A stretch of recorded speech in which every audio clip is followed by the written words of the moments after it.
sommes reconnaissants pour l'œuvre que tu as accomplie, les merveilles, Seigneur, que tu as produites. Seigneur, la bénédiction que tu as relâchée sur nos familles, sur nos maisons, Seigneur, sur nos vies, Père. Nous sommes reconnaissants pour tout cela, parce que tu nous as donné une parole qui est certaine et digne d'être reçue. Et ce matin, Seigneur, nous te disons merci. Merci pour tout cela. Tu restes Dieu. Quels que soient les temps et les circonstances, tu restes Dieu. Et nous voulons t'adorer pour qui tu es. Alléluia.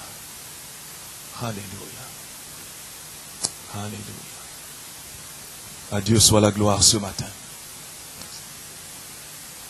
Nous bénissons le Seigneur et nous le remercions pour toute l'équipe, pour la louange, la technique, la vidéo. Merci aussi à nos bien-aimés pour la Sainte Seine.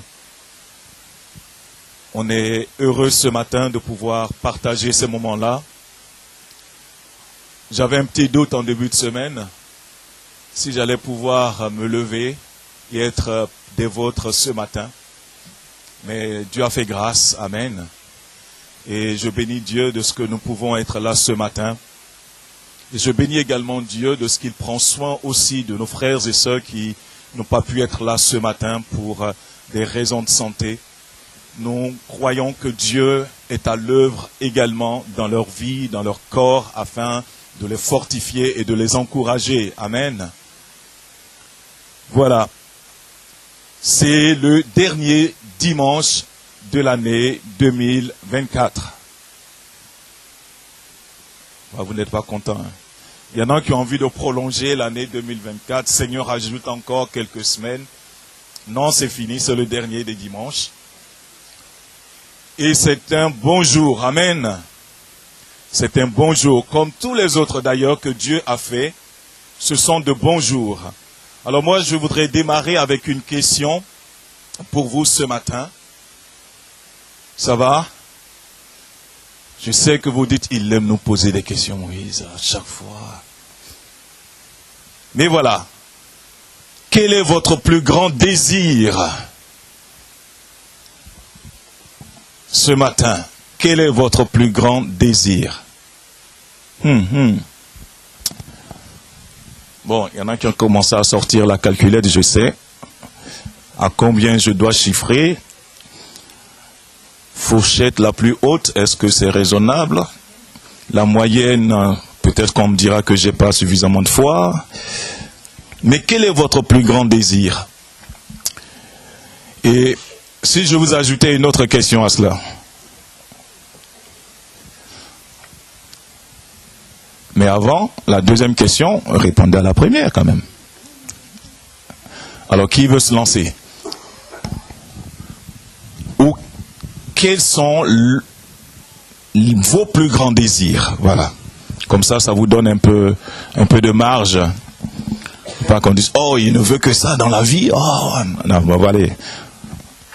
Alors, qui veut se lancer? Oui.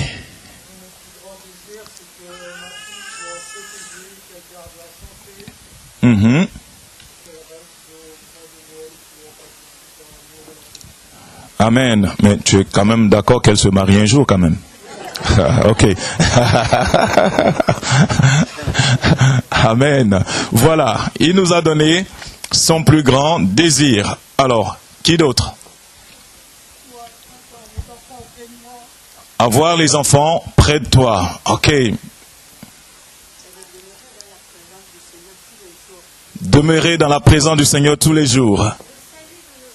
Le salut de nos enfants. Oui, les enfants ont le droit d'avoir des désirs. Hein? Ah oui. Dis-moi, ma grande. Comment? Jésus. Oh là là. Excellent. Qui d'autre encore? Oui, ma sœur. Amen. Glorifiez le Seigneur et bénéficiez toujours de ses grâces. Amen. Alors, deuxième question. Comme vous avez été très très bon, vous avez bien répondu. Alors, deuxième question.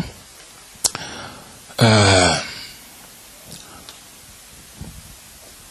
quelle distance pensez-vous être par rapport à ce grand désir, à son accomplissement, à sa réalisation? Est-ce que vous êtes prêt de voir ces choses arriver?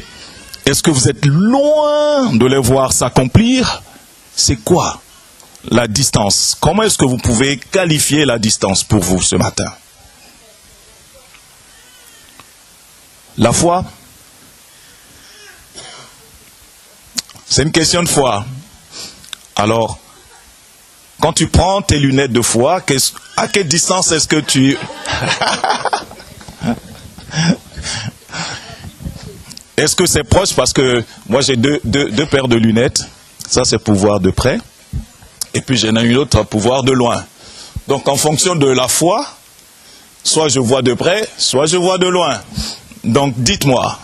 Ok, elle dit ça dépend de la foi. En marche, c'est en route. Ok. Est-ce que pour certains, vous pensez que c'est encore plus près ou c'est encore plus éloigné? Plus éloigné, levez la main que je vois. Votre désir est encore loin de s'accomplir, de se réaliser, de se concrétiser. Oh! En marche, ok. Je suis déjà sur la ligne, mais maintenant il faut que le Seigneur m'aide à persévérer. Oui. Amen. Excellent. Amen. Ce matin, je voudrais bénir le Seigneur pour l'opportunité qu'il nous donne de pouvoir échanger comme ça et d'entendre aussi un texte de la parole et de pouvoir vivre quelque chose que Dieu a placé sur mon cœur pour nous ce matin. On va lire un texte dans les Écritures. Alors, quel est votre plus grand désir? Ce n'est pas le titre du message. Le titre du message, le voici. Ce jour sera différent des autres jours. C'est le titre du message. Ce jour sera différent des autres jours. Et on va trouver notre texte donc dans la référence du livre des Rois, donc 2 Rois, le chapitre 7. Alors, il y a 20 versets à lire, mais qui valent quand même la peine qu'on les lise. Donc, on va parcourir ensemble ce chapitre 7. Si vous avez votre Bible, vous pouvez la prendre avec vous. Si vous ne l'avez pas, vous pouvez suivre à l'écran. Alors, il est dit, et c'est la version second 21, Élisée dit, écoutez la parole de l'Éternel. Amen. Je fais une pause ici pour vous donner un petit peu le contexte. Alors, dans le chapitre précédent, le chapitre 6, les versets 24 et 25, il nous est parlé de la ville de Samarie, donc capitale du royaume d'Israël, qui est assiégée par Ben-Hadad, roi de Syrie. Et donc, la ville est sous siège et les temps sont tellement difficiles, on ne nous dit pas combien de temps a duré le siège, mais en général, quand une armée établit un siège, son objectif, c'est d'affaiblir son ennemi au maximum afin de pouvoir facilement, le plus facilement possible, et en réduisant le plus possible les pertes, prendre possession de la ville assiégée. Donc, ça peut prendre un certain temps en fonction des ressources qui se trouvent à l'intérieur de la ville. Et donc, Samarie va être assiégée un certain nombre de temps. Je ne sais pas combien de temps ça a duré, combien de semaines, combien de mois. Je n'ai pas de précision. La Bible ne nous parle pas du nombre de temps là-dessus. Mais voilà le contexte un petit peu dans lequel les choses se passent. Et là, en Samarie, c'est la famine qui règne à ce moment-là. À tel point que des choses impensables se produisent. On assiste, et le texte biblique nous souligne un cas de cannibalisme. Tellement le siège était terrible et dur pour le peuple de Dieu. Et là, le prophète Élisée est envoyé par le Seigneur pour délivrer sa parole. Alors il prend la parole, donc on revient à 2 Rois chapitre 7. Élisée dit, écoutez la parole de l'Éternel, voici ce que dit l'Éternel.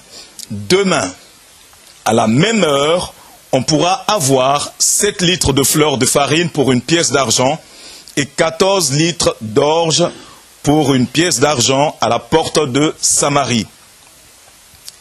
L'officier chargé de soutenir le roi répondit à l'homme de Dieu, même si l'Éternel faisait des fenêtres au ciel, une telle chose ne pourrait pas se produire. Alors, entendez bien ce que dit cet homme, hein? Et la réponse qui va lui être donnée par Élisée. Élisée lui dit, tu le verras de tes yeux. Tu le verras de tes yeux, mais tu n'en mangeras pas. Cet homme a douté de la parole de Dieu. Pire, dans son incrédulité, il a nié la capacité de Dieu à pouvoir tout accomplir et tout faire comme Dieu lui-même le décide. C'est étonnant d'avoir aux côtés du roi un officier incrédule. On parle du peuple de Dieu.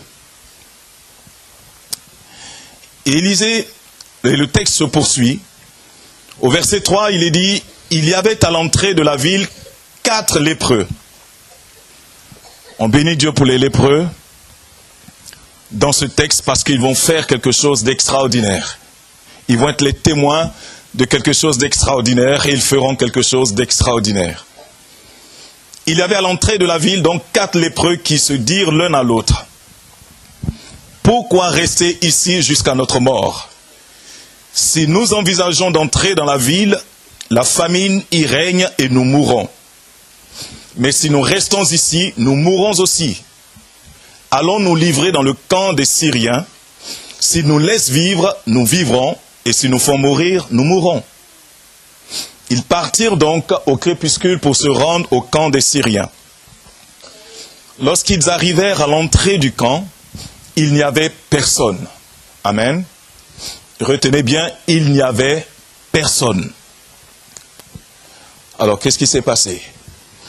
Le verset 6. En effet, le Seigneur y avait fait entendre un bruit de chars et de chevaux, le bruit d'une grande armée. Et ils s'étaient dit l'un à l'autre, le roi d'Israël a enrôlé contre nous les 3 rois hittites et ceux des Égyptiens pour venir nous attaquer. Ils s'étaient levés et avaient pris la fuite au crépuscule en abandonnant leurs tentes, leurs chevaux et leurs ânes. Le camp était resté tel quel. Ils s'étaient enfuis pour sauver leur vie. Amen. Verset 8. Arrivés à l'entrée du camp, les lépreux pénétrèrent dans une tente, mangèrent et burent. Ils ont découvert quelque chose. Ils en emportèrent aussi de l'argent et de l'or et des habits qu'ils allèrent cacher. Ils revinrent, pénétrèrent dans une autre tente et en emportèrent des objets qu'ils allèrent cacher. Puis ils se dirent l'un à l'autre, nous n'agissons pas bien. Et les gars, c'est super cool ce qu'on est en train de vivre là, mais si on continue, c'est pas bon. On n'agit pas bien. Et ils vont dire ceci, cette journée est une journée de bonnes nouvelles. Amen. Cette journée est une journée de bonnes nouvelles. Souvenez-vous que Samarie est dans la famine la plus difficile qui soit, la plus inimaginable qui soit. Et là, ils vivent, eux, un miracle. Et là, ils réalisent qu'ils ne doivent pas être égoïstes en profitant qu'à 4 de tout ce qu'ils avaient découvert. Alors ils vont s'exhorter et se dire, cette journée-ci est une journée de bonnes nouvelles. Et il dit, si nous gardons le silence et que nous attendions jusqu'à la lumière du matin, nous en serons punis. Allez, venez, maintenant, allons faire un rapport au palais royal. Amen. Est-ce que tu peux dire avec moi, cette journée est une journée de bonnes nouvelles? Amen. Tu peux le confesser avec moi, cette journée est une journée de bonnes nouvelles. Amen. Amen. Verset 10, ils partirent, appelèrent un homme qui gardait la porte de la ville et annoncèrent, nous sommes entrés dans le camp des Syriens et il n'y avait personne. Il n'y a personne. On n'y entend aucune voix d'homme. Il n'y a que des chevaux et des ânes attachés et les tentes sont restées telles quelles. Le garde appela les autres gardes et ils transmirent ce rapport à l'intérieur du palais royal. Le roi se leva, alors qu'il faisait encore nuit, et dit à ses serviteurs, il a sa petite idée, le roi, au sujet de ce rapport qu'on vient de lui faire. Et il dit ceci, je vais vous dire ce que nous font les Syriens. Comme ils savent que nous sommes affamés, ils ont quitté le camp pour se cacher dans les champs, et ils se sont dit, quand ils sortiront de la ville, nous nous emparerons d'eux vivants, et nous entrerons dans la ville. Voilà la pensée du roi. Il se dit certainement c'est un complot. C'est pas possible qu'une armée qui vient nous assiéger pendant tout ce temps disparaisse comme ça dans la pénombre sans laisser de traces. C'est pas possible. Alors l'un de ses serviteurs répondit au roi que l'on prenne 5 des chevaux qui restent encore dans la ville. De toute façon, ils sont comme toute la population d'Israël qui est restée là. Ils sont à bout, comme toute la population d'Israël. Prenons-les et envoyons quelqu'un voir ce qui se passe. On prit 2 chars avec leurs chevaux, et le roi envoya des hommes sur les traces de l'armée syrienne en disant, « Allez voir. » Ils suivirent les Syriens jusqu'au Jourdain et virent que toute la route était pleine d'habits et d'objets qu'ils avaient jetés dans leur précipitation. Les messagers revinrent en informer le roi. Le peuple sortit et pilla le camp des Syriens. On eut 7 litres de fleurs de farine pour une pièce d'argent et 14 litres d'orge pour une pièce d'argent, conformément à la parole de l'Éternel. Amen. Vous vous souvenez de cet officier qui avait douté de la parole de Dieu? Voilà ce qu'il va vivre. Le roi avait confié la garde de la porte à l'officier qui le soutenait, mais cet officier fut écrasé à la porte par le peuple et il mourut conformément à ce qu'avait dit l'homme de Dieu quand le roi était descendu vers lui. L'homme de Dieu avait alors dit au roi, on pourra avoir 14 litres d'orge pour une pièce d'argent et 7 litres de fleurs de farine pour une pièce d'argent demain, à la même heure, à la porte de Samarie. L'officier avait répondu à l'homme de Dieu, même si l'Éternel faisait des fenêtres au ciel, une telle chose ne pourrait pas se produire. Et Élisée avait dit, tu le verras de tes yeux, mais tu n'en mangeras pas. C'est en effet ce qui arriva à cet homme. Il fut écrasé à la porte par le peuple et il mourut. Amen. Oh, quelle histoire! Quel prodige et quel miracle de Dieu!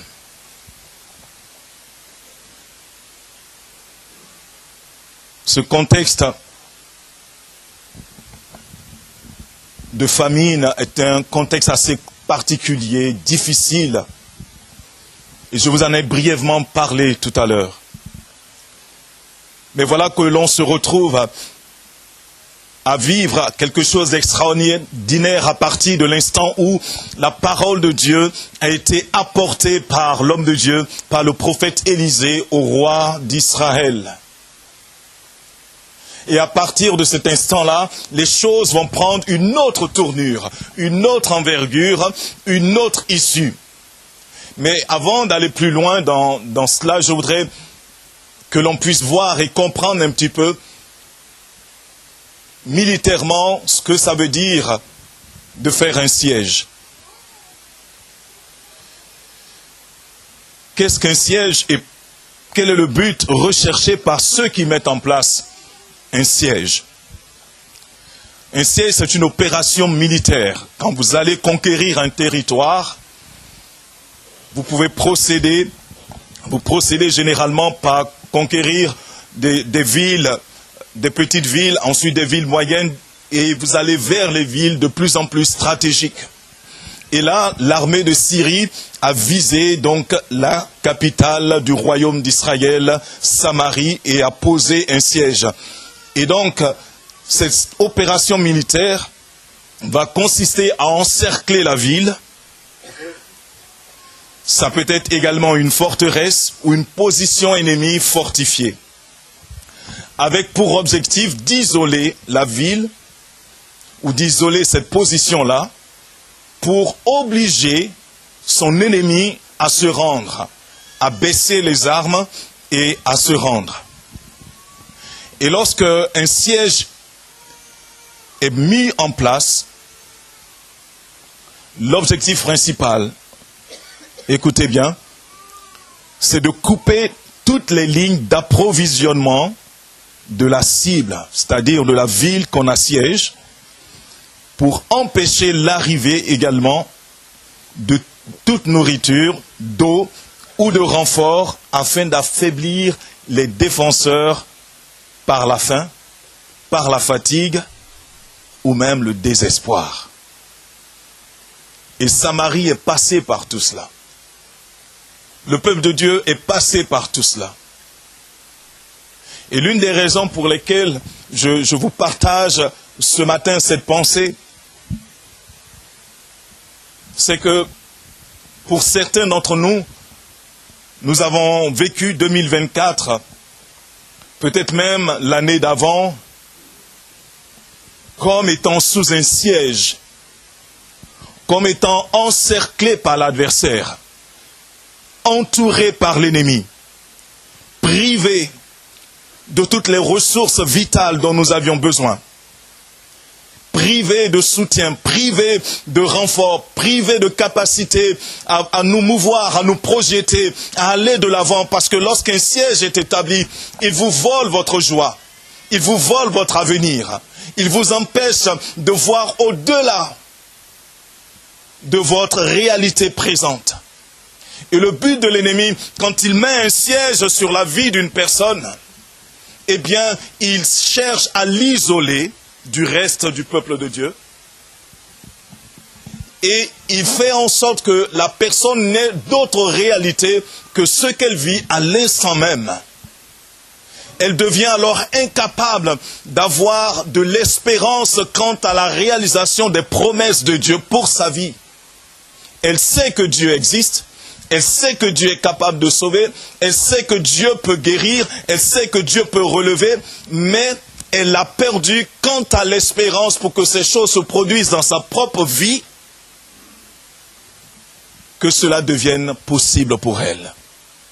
Et le siège de l'ennemi s'établit ainsi dans son cœur, dans ses pensées. Alors ça va façonner son discours, ça va façonner ses actions, ça va façonner ses mouvements, et elle va se sentir marcher et tourner en rond dans sa vie. Les choses n'avancent plus, les choses n'évoluent plus, il n'y a plus d'envie de vivre quelque chose de différent avec Dieu. On est comme résigné à la réalité présente. Et c'était le cas du peuple de Dieu en Samarie. L'ennemi avait pour objectif d'amener dans le cœur toutes les faiblesses possibles, de susciter toutes les faiblesses possibles. Et lorsque l'ennemi vient attaquer notre vie, il cherche toujours à amener dans nos vies toutes les faiblesses possibles. Parce qu'il sait que quand vous êtes fort, il ne peut rien. Il sait que quand vous avez les ressources, quand vous êtes alimenté spirituellement, quand vous êtes nourri spirituellement, il ne peut rien. Vous devenez inébranlable. Vous devenez même une menace pour lui. Alors sa stratégie eh bien c'est de procéder par la ruse et le mensonge pour établir un siège sur votre vie, sur vos pensées, sur votre raisonnement, sur votre fonctionnement, afin que l'accès soit coupé aux promesses de Dieu dans votre cœur, dans votre intelligence et dans la confession de vos paroles. Et là, désormais, comment est-ce que vous voyez? Juste comme un être vivant. Plus comme un enfant de Dieu. Qui attend l'accomplissement des promesses de Dieu, qui les confesse, qui a l'espérance que cela est aussi pour sa propre vie et pas que pour les autres. Dieu ne bénit pas que les autres. Je vais vous dire un mystère dans ce texte. C'est que Dieu a permis que le siège se fasse. Dieu a autorisé que le siège se fasse. Savez-vous que l'adversaire, le diable, ne peut rien faire contre vous si Dieu ne délimite pas sa zone d'influence? À chaque fois que l'ennemi vient vous attaquer, sachez qu'il vient vous attaquer uniquement dans la zone délimitée par le Seigneur lui-même. Le siège de Samarie, Dieu l'a autorisé et il a permis que l'ennemi s'approche, qu'il s'avance. Et dans ta vie, Dieu permettra des occasions à l'ennemi de s'approcher de toi, que tu ressentes même le souffle de ses narines, que tu ressentes le battement de son cœur. Et il va regarder comment est-ce que tu te tiens dans de telles circonstances. Vous savez ce qui s'est passé pour Samarie?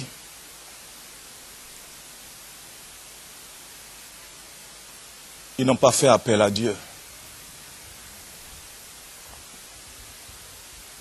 Dieu est apparu que lorsque toutes les ressources étaient épuisées. Je veux te dire ce matin, bien-aimé, lorsque l'ennemi vient contre toi, ne laisse pas tes ressources s'épuiser avant de crier au Seigneur. Ne laisse pas tes ressources s'en aller avant d'invoquer le Seigneur. Ne dis pas, non, j'ai suffisamment. Non, je peux encore tenir. Non, je peux encore résister. Parce que tu ne démontreras pas de cette manière-là ta dépendance vis-à-vis de Dieu. Allô? Je ne dois pas dépendre de Dieu que lorsque tout est fini chez moi. Je dois dépendre de Dieu en tout temps et en toutes circonstances. Même dans l'abondance, je dois dépendre de Dieu. Amen. Sauf que Samarie a laissé toutes ses ressources s'amenuiser, finir complètement au point où on a commencé à manger les enfants les uns des autres. Pensez que Dieu n'était pas là?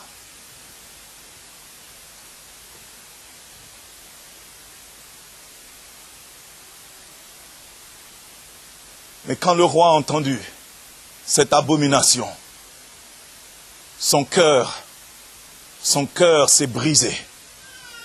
Et il était en colère après Élisée. Et il a juré de tuer l'homme de Dieu. Ouh. Vous savez pourquoi? Parce que Dieu avait donné l'occasion, quelque temps avant, à une autre époque, à l'armée de Syrie, une délégation de cette armée, d'être pris au cœur même de Samarie. Et le roi était prêt à les tuer, à les exterminer. Et Élisée lui avait dit non, ne les touche pas, donne-leur à manger et à boire, et renvoie-les chez leur roi, renvoie-les dans leur pays. Alors quand il réalise que ce sont ces mêmes Syriens qui viennent assiéger sa ville, il est fâché, il est en colère. Et il dit, je vais tuer Élisée, je vais le tuer ce gars. Pourquoi ne m'a-t-il pas laissé en finir avec cette armée de Syrie quand j'en avais l'occasion? Mais c'est Dieu qui décide.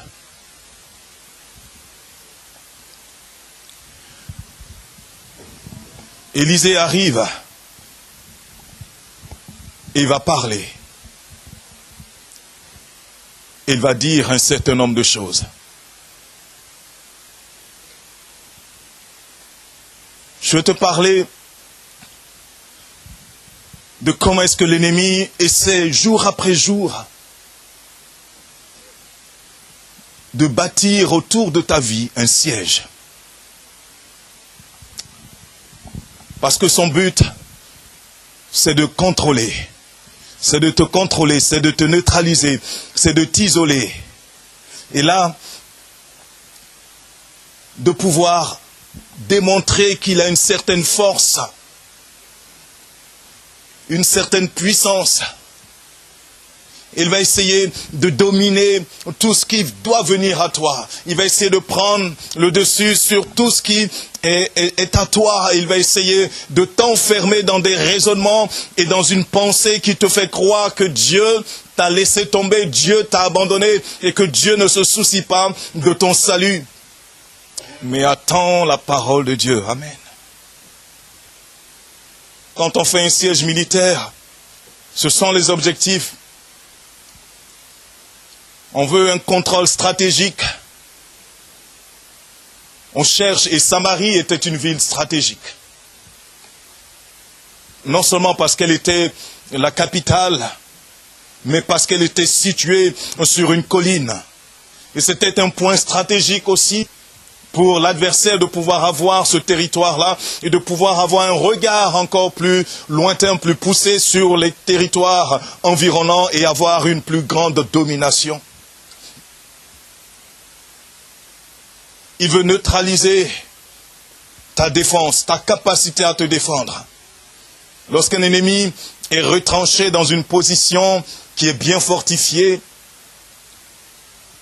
un assaut mené de façon frontale et directe peut entraîner de lourdes peines, de lourdes pertes pour celui qui vient attaquer.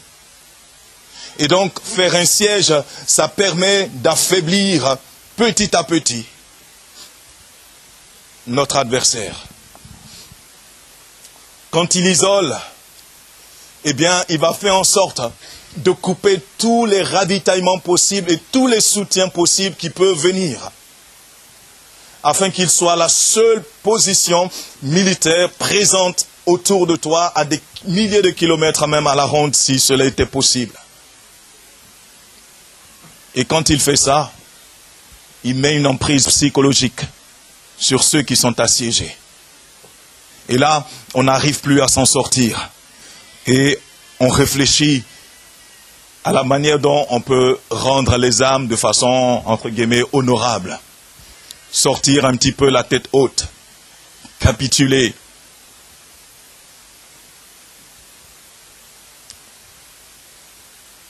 Et ce que le texte nous montre ici, au travers de ce que les lépreux ont pu voir,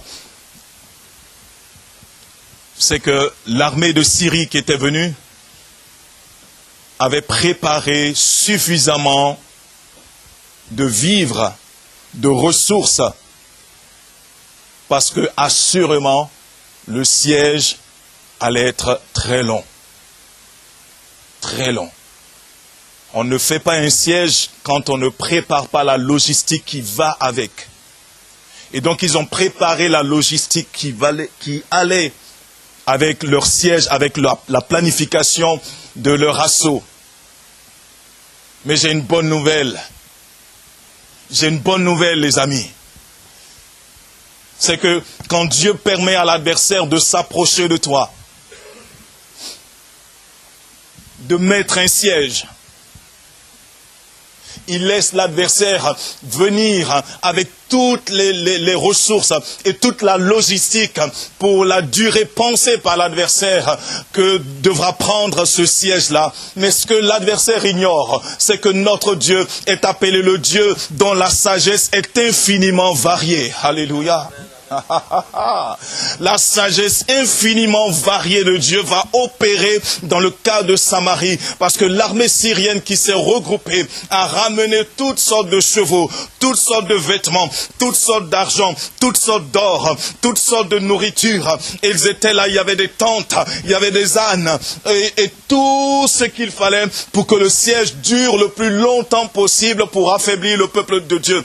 Mais ce que les Syriens ne savaient pas, c'est que Dieu, dans sa sagesse infiniment variée, avait prévu à travers l'armée de Syrie que toutes ces ressources-là, toute sa logistique allait revenir au peuple de Dieu qui était là. Amen. Est-ce que je peux dire que l'ennemi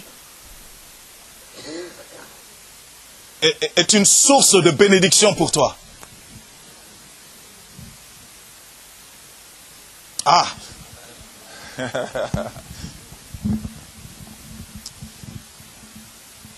L'adversité que Dieu autorise sera une source de bénédiction pour toi.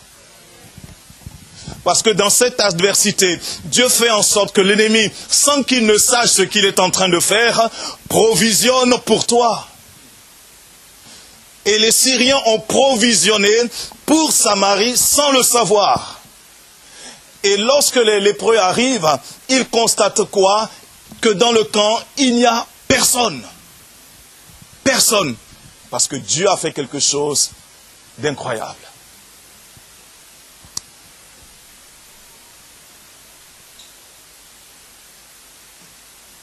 La Bible dit qu'avant que les lépreux n'arrivent,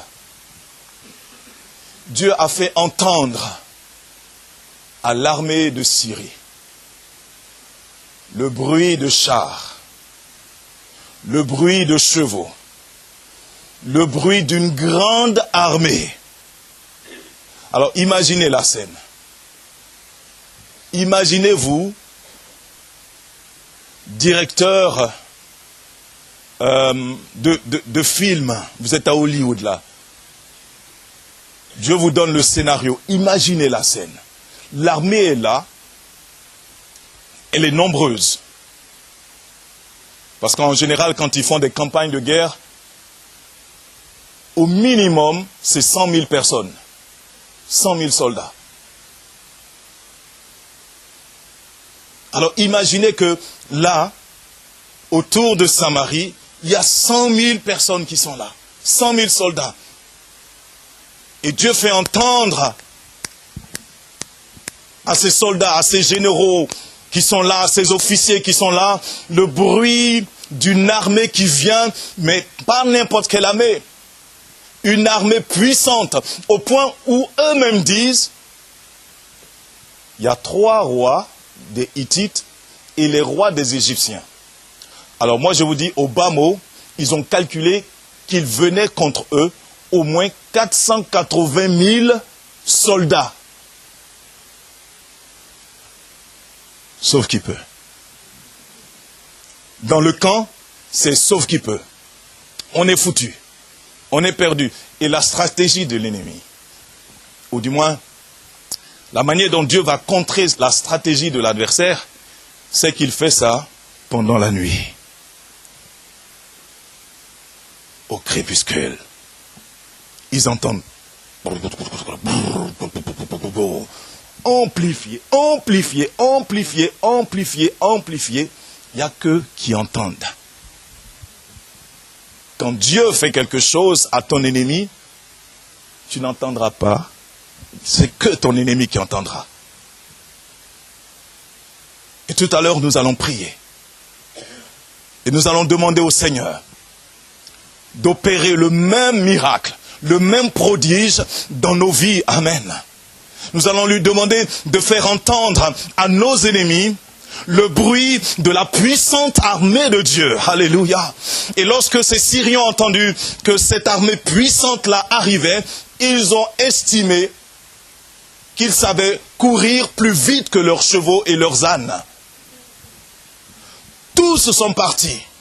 Tous se sont cherchés. Chacun a pris sa route pour sauver sa peau, pour sauver sa vie. Et la Bible dit que le camp est resté tel quel. Amen.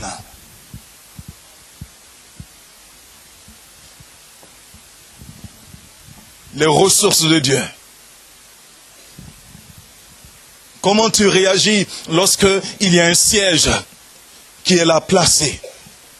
Je veux te dire, la première des choses, c'est que tu aies confiance dans le Seigneur.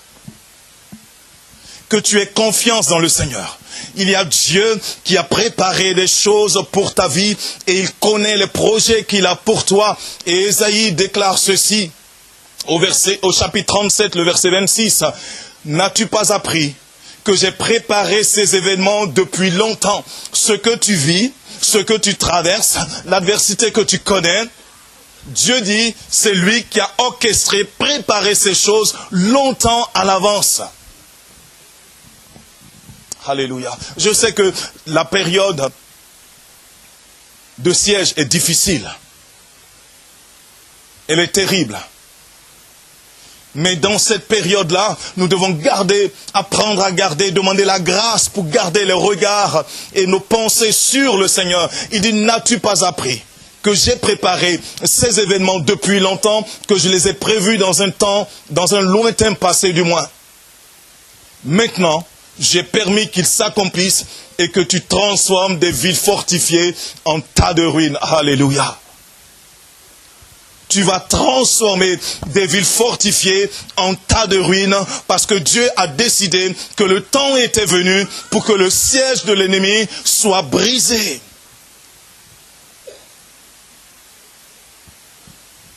Lorsqu'un siège est placé, si vous voulez l'enlever, vous devez mettre en œuvre, vous devez engager ce qu'on appelle militairement une manœuvre de dégagement ou alors une contre-offensive de déblocage.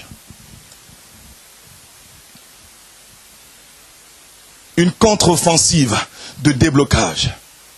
Et Dieu a été l'artisan pour son peuple de cette manœuvre-là et de cette stratégie pour briser le blocage imposé à son peuple. Et il te donne cette promesse dans 2 Chroniques, chapitre 20, le verset 15. N'ayez pas peur, et ne vous laissez pas effrayer devant cette foule nombreuse, car ce ne sera pas vous qui combattrez, ce sera Dieu. Amen. Ce que Dieu te demande, il dit reste tranquille. Alors que Samarie était en train d'essayer de dormir, parce que quand vous avez faim, vous ne dormez pas. Ça discute là à l'intérieur ici.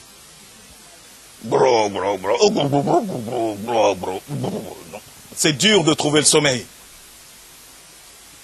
Mais pendant qu'ils essayaient de trouver le sommeil, et qu'ils ne pensaient même plus à la délivrance, de toute façon, même s'ils devaient combattre, ils n'en avaient pas la force. Ils n'en avaient pas la force. Ils étaient affamés. Je ne pense même pas que quelqu'un aurait pu tirer un trait, une flèche. Ils étaient tous épuisés. Et Dieu dit, ce ne sera pas toi qui combattras. Ce sera moi. Alléluia. Le combat est celui du Seigneur. Le combat est celui du Seigneur. Alors, quand tu te mets à prier, ce n'est pas toi qui combats. Toi, tu ne fais qu'ouvrir la bouche et appeler les promesses de Dieu afin qu'elles s'accomplissent. Mais est-ce que tu sais que alors que tu appelles les promesses de Dieu à s'accomplir dans les cieux, dans le monde spirituel, Dieu a dégagé une puissante armée pour combattre en ta faveur. Parce que tu t'es tenu sur les promesses de Dieu. Et c'est ce que Dieu va continuer de faire ce matin. Alors, nous allons prendre un temps ensemble pour prier. Afin que Dieu disperse les os de ceux qui se sont levés pour placer un siège, pour attaquer le peuple de Dieu ce matin. Je voudrais t'inviter à la prière. Je voudrais t'inviter ce matin à la prière.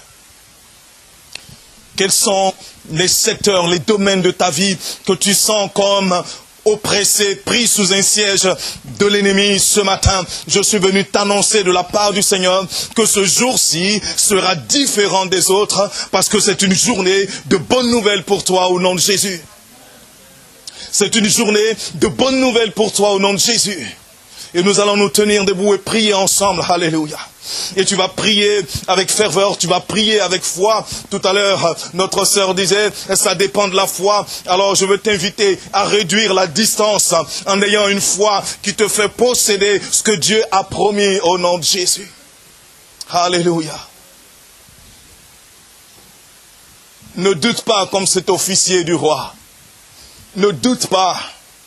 Et ne dis pas dans ton désespoir, est-ce que Dieu est capable de changer ma situation en naissant? Oh, peut-être que tu n'as pas bien lu le texte, mais je veux te dire, c'est exactement ce qu'il a fait pour le peuple de Dieu. Il a changé la circonstance en un claquement de doigts. La situation est passée de la pire à la plus folle, à la plus incroyable des temps de réjouissance que le peuple de Dieu ait pu connaître. Alléluia. Ce matin, bénis le Seigneur et dis-lui, merci parce que tu es mon secours et tu es mon appui. Alléluia. Bénis-le. On va commencer par bénir le nom du Seigneur. Bénis le nom du Seigneur. Alléluia. Bénis-le ce matin. Merci Seigneur parce que tu es notre appui. Tu es notre secours. Tu es notre soutien. Quelles que soient, Seigneur, les oppressions et les stratégies de nos ennemis, de nos adversaires, c'est en toi que nous espérons. C'est vers toi que nous crions. Nos regards se portent sur toi parce que tu es le Dieu de notre salut. Tu es le Dieu de notre salut. Tu es l'Éternel des armées. Alléluia. Alléluia. Bénis-le ce matin. Bénis-le ce matin. Bénis-le ce matin. Et si tu doutes encore dans ton cœur, dis Seigneur, aide-moi, aide-moi. Viens au secours de ma foi. Viens m'aider, Seigneur. Alléluia. Koratabashe barakanta. Masote kebahonta. Lebrada sote kenta shabayala kanta. Marata baba roke bahande keya. Libro de senteke mayalaka. Ratoshe marakante. Au nom puissant de Jésus. Ah, Seigneur, agis encore ce matin. Viens briser, viens détruire, viens briser, viens détruire au nom de Jésus. Maintenant, bien-aimé, tu vas demander au Seigneur et tu vas lui dire, fais entendre dans le camp de mes ennemis le bruit de ta puissante armée. Rien que cette prière. Rien que cette prière fait entendre dans le camp de mes ennemis le bruit de ta puissante armée et qu'ils s'enfuient saisis de terreur au nom puissant de Jésus. Alléluia, fais cette prière avec moi. Fais cette prière avec moi. Demande au Seigneur de faire entendre le bruit de sa puissante armée contre tous tes ennemis, contre les ennemis de ta santé, contre les ennemis de ton couple, contre les ennemis de ta famille, contre les ennemis de ton entreprise, contre les ennemis de tes projets, contre les ennemis de tes enfants, de leurs petits-enfants, au nom de Jésus, contre les ennemis de tes finances. Oh, prie ce matin par le nom de Jésus. Fais entendre, Seigneur. Fais entendre, Seigneur, le bruit de ta puissante armée. Oh, contre tous nos ennemis, qu'ils soient saisis de terreur, et dispersés au nom de Jésus. Alléluia, alléluia, alléluia, alléluia, alléluia. Prie, bien-aimé, alléluia. Prie, bien-aimé, car l'Éternel est en train de combattre pour toi. Mais il veut que tu pries ce matin. Il veut que tu pries ce matin. Il veut que tu l'appelles ce matin. Au nom de Jésus. Oh, fais entendre le bruit de ta puissante armée contre ceux qui complotent contre ma vie, ceux qui complotent contre mes intérêts, ceux qui complotent contre l'Église. Seigneur, fais entendre le bruit de ta puissante armée.